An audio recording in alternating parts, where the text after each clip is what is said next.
Salut tout le monde, c'est Archibald et dans cette vidéo, je vais te parler du roleplay dans le jeu de rôle et surtout de comment inciter les joueurs à faire du roleplay. Donc avant tout, pourquoi est-ce qu'on voudrait que les joueurs fassent du roleplay?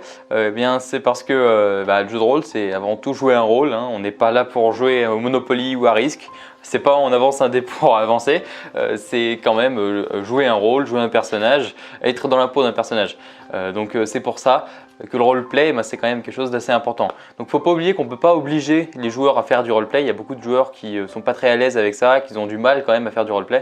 Donc c'est pour ça qu'on peut pas les obliger, on peut pas les forcer à faire du roleplay. Mais on peut toujours essayer de leur lancer des perches et les aider. Et donc c'est pour ça que je fais cette vidéo là. C'est si jamais tu as un peu de soucis pour faire jouer tes joueurs, ou alors même que c'est juste un groupe débutant et que tu veux les inciter à faire du roleplay, et bien voilà, cette vidéo elle est faite pour toi. Donc il y a beaucoup de personnes qui pensent que le personnage c'est ça, donc ça c'est la feuille de personnage de Donjon Dragon.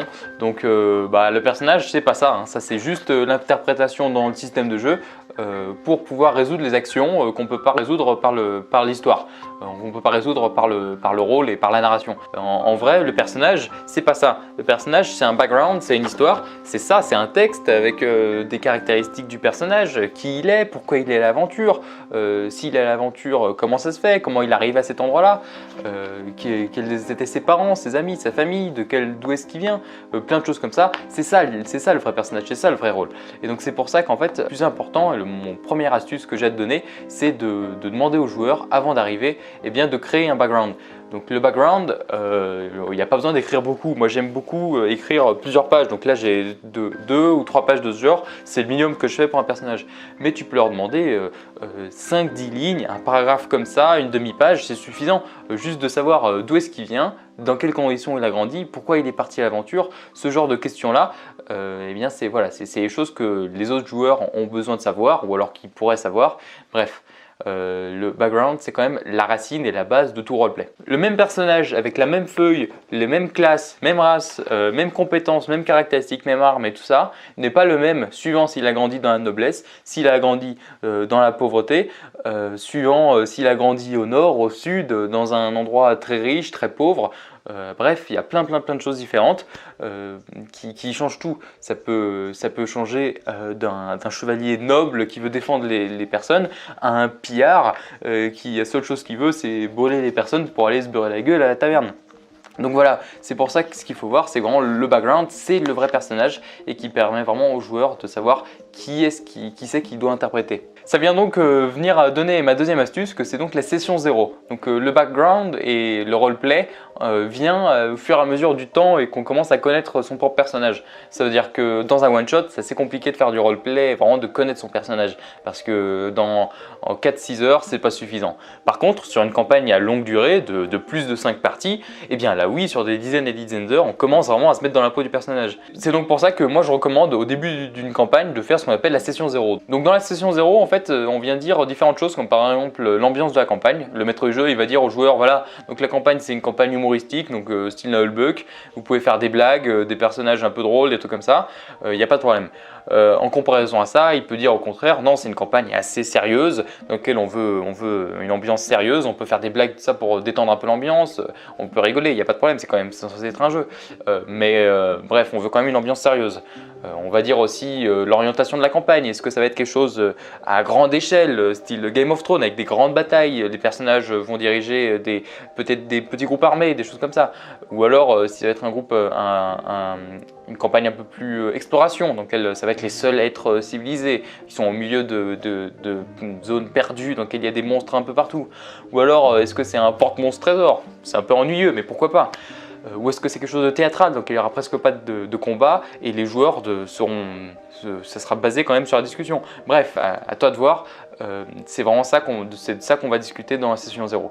Dans la session 0, il y a aussi les joueurs qui vont dire au maître du jeu qu'est-ce que eux attendent de la campagne. Si eux, ils veulent qu'il y ait beaucoup de combats, un autre veut qu'il y ait assez de stratégie et deux autres qui sont concentrés sur l'histoire et le théâtro, eh bien c'est au maître du jeu d'adapter sa campagne pour pouvoir vraiment modeler quelque chose dont tous les joueurs seront contents. À partir de la session 0, les joueurs commencent à connaître l'ambiance et tout ça de la campagne et le maître du jeu peut venir développer le scénario et les joueurs peuvent venir écrire leur background et faire leur personnage suivant l'ambientation que justement le maître du jeu a expliqué. Et donc ma troisième astuce, c'est que le maître du jeu est moteur. Et bah oui, le maître du jeu, sans lui, il n'y a pas de jeu. C'est pour ça donc que, il y a plein de choses que le maître du jeu doit faire pour faire que les joueurs aient envie de faire du roleplay. Par exemple les PNJ. PNJ c'est le point le plus important. Le maître du jeu doit faire des PNJ intéressants, avec un caractère propre, des caractéristiques vraiment qui font que le personnage est unique. C'est-à-dire que d'une ville à l'autre, le boucher, le tavernier et puis le forgeron, ça ne sera pas le même gars. Il n'aura pas la même façon de parler, il n'aura pas les mêmes problèmes. En plus de ça, le personnage, les PNJ, il faut qu'ils parlent à la première personne, il faut qu'ils aient une façon de parler, il faut qu'ils aient une différente façon de négocier. Ils ne vont pas parler de la même façon. Par exemple, un tavernier avec une bonne vie, une bonne nourriture, sans problème, eh bien, il n'aura pas la même façon de parler qu'un forgeron dont la famille s'est fait massacrer il y a quelques jours par des gobelins. Il aura différentes façons de parler. À toi de voir comment tu fais ça, mais il faut voir vraiment que les PNJ doivent avoir un caractère propre et que ce soit vraiment que les joueurs aient l'impression d'avoir des êtres vivants en face d'eux. Autre chose très importante sur les PNJ, eh bien, il faut qu'ils aient plus de lignes de dialogue. Hein. C'est-à-dire qu'il faut que les joueurs puissent commencer à faire une discussion et que le PNJ lui réponde sans problème et que ça soit fluide et qu'il n'ait pas de problème à répondre, qu'il ne pense pas 30 secondes, ok, qu'est-ce qu'il faut que je réponde? Non, le PNJ il est censé être vivant, il est censé pouvoir répondre comme ça. Moi j'avais déjà fait une campagne en tant que joueur dans lequel le maître du jeu n'avait pas compris le concept de jeu de rôle, il n'avait pas compris le concept de PNJ et en fait ce qu'il faisait c'était que les PNJ ils ne pouvaient pas te parler tant que tu venais pas leur parler. C'est-à-dire que tu te posais devant eux, tu venais pour leur serrer la main, tu les saluais et t'attendais t'attendais qu'ils parlent, t'attendais quelque chose et puis le PNJ il pouvait pas parler. C'était là, il bougeait pas. Il fallait qu'on commence la conversation, qu'on dise bonjour, avez-vous une quête pour nous? Pour qu'ils viennent nous dire ah bonjour aventurier. Et puis la maître du jeu, elle avait un texte écrit disant ok il faut qu'ils disent ça et en fait elle lisait le texte littéral. Ça faisait pas du tout vivant, ça faisait fake, ça faisait comme un jeu vidéo mal joué quoi. Donc c'est pour ça qu'il faut faire très attention et que les PNJ c'est vraiment c'est l'outil le plus important que le maître du jeu a entre les mains pour permettre aux joueurs de faire du bon roleplay. Donc ma quatrième astuce, qui est une astuce vraiment que en tant que joueur et en tant que maître du jeu, c'est quelque chose de vraiment très agréable, c'est eh bien de lancer quand le maître du jeu il lance des perches aux joueurs. Donc ça c'est vraiment quelque chose de génial, c'est lorsque le maître du jeu il met une scène spéciale faite pour que les personnages puissent aller parler et faire du roleplay. Donc ça en tant que joueur, vraiment, lorsque ton maître du jeu il te donne une perche pour que tu puisses faire du roleplay, vraiment prends l'occasion, saisis l'occasion, c'est vraiment très très important. Donc en fait ça c'est un peu la scène feu de camp ou la scène dans la taverne dans laquelle on est là et puis c'est le moment de raconter une histoire personnelle. Il y a un barde qui arrive et vous demande ah mais attendez vous êtes aventurier, racontez-moi une histoire pour que je puisse faire avec une chanson ou alors dans la cour du seigneur d'un roi et il demande aux aventuriers de raconter l'histoire pour amuser la cour. Bref, des choses comme ça, ou juste au feu de camp, donc il y a les aventuriers entre eux et puis ils racontent leur histoire personnelle voilà, pour faire discussion. Ça c'est vraiment le bon moment, c'est le meilleur moment pour s'entraîner à faire du roleplay et comme ça les joueurs petit à petit peuvent se mettre dans la peau du personnage et commencer à connaître les autres personnages. Une cinquième astuce qui est assez intéressante et assez amusante, c'est l'immersion dans la vraie vie. C'est-à-dire qu'en fait faire des cartes avec peut-être des terrains en 3D, des figurines, des miniatures, montrer des illustrations aux joueurs, que le joueur dessine son propre personnage, mettre de la musique d'ambiance, ça aussi c'est une très bonne idée.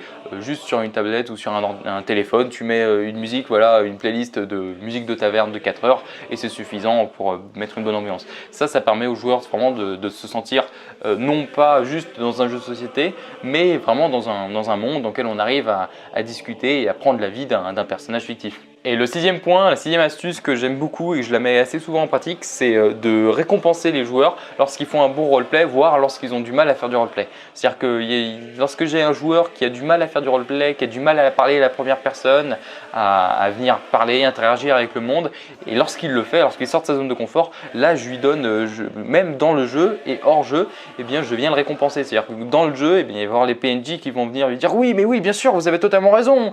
Des choses comme ça qu'en fait, vraiment pour le le réconforter dans le fait qu'il fasse du roleplay. Et hors jeu, quelque chose de très intéressant, c'est venir lui donner un bonus, un avantage ou quelque chose comme ça.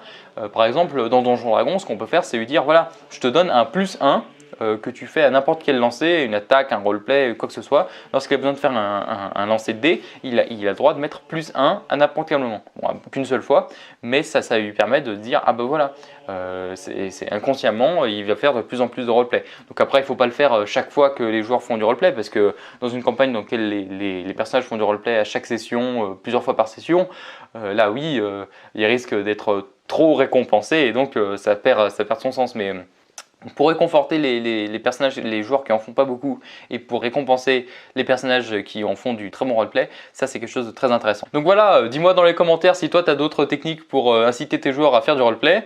Abonne-toi à la chaîne, partage la vidéo, mets un j'aime, va voir mon Instagram, et puis je te dis à une prochaine fois dans une prochaine vidéo. Et allez, salut!